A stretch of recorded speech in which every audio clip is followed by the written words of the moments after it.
Two American teenagers being held in an Italian jail accused of killing an unarmed police officer. Italian officials say one has made a confession, but a viral photo of one of the suspects blindfolded in custody brings up questions of police coercion. Former Assistant District Attorney and former criminal prosecutor Dan Schorr joins us now.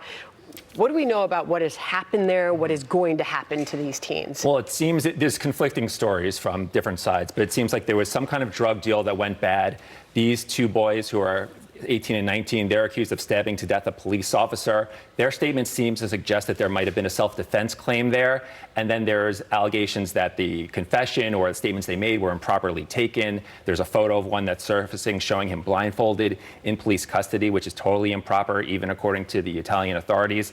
So there are a lot of issues here and a lot of information we don't know, but it is scary to have. Imagine being not only charged with murder, but also being charged in a foreign country where you don't know the language, you don't know the legal system. And on the other side, you have a police officer here who's now deceased who had been recently married. So that's clearly a tragedy. So a couple of things that I think are important. Apparently, they found some hidden knife. That's what police allege. I don't know the significance of that. I don't know how you defend yourself against that.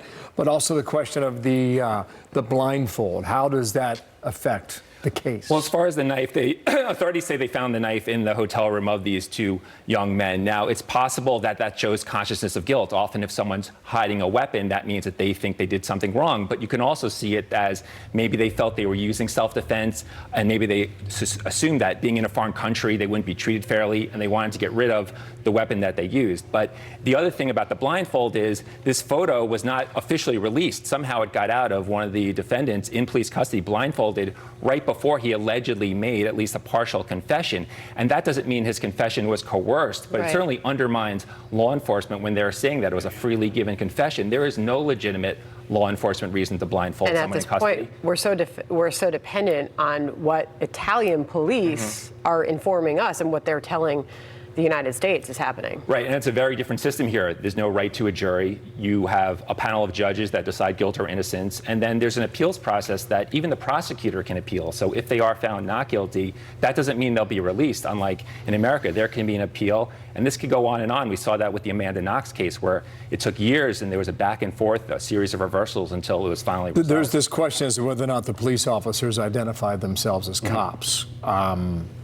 I don't know what happened. You don't either. Right. But isn't this their word against the now accused? It might come down to that. There's a partner of the deceased law enforcement officer who says that they identified themselves as law enforcement. And if this was a case where the defendants are saying that they were defending themselves, they were justified in stabbing him, it's a question of did the law enforcement officers identify themselves? Because this was a drug deal gone bad. And if the defendants thought that they were being accosted by people who are associated with the drug dealers, you would understand why they would want to defend themselves, maybe even with a knife. That's different from if law enforcement actually identified themselves as law enforcement. And then there's the question of, was there a language barrier that maybe they did identify themselves, maybe that wasn't understood. But certainly, if they didn't identify themselves as law enforcement, that's a big difference in terms of the strength of the self-defense. This is going to be a big story.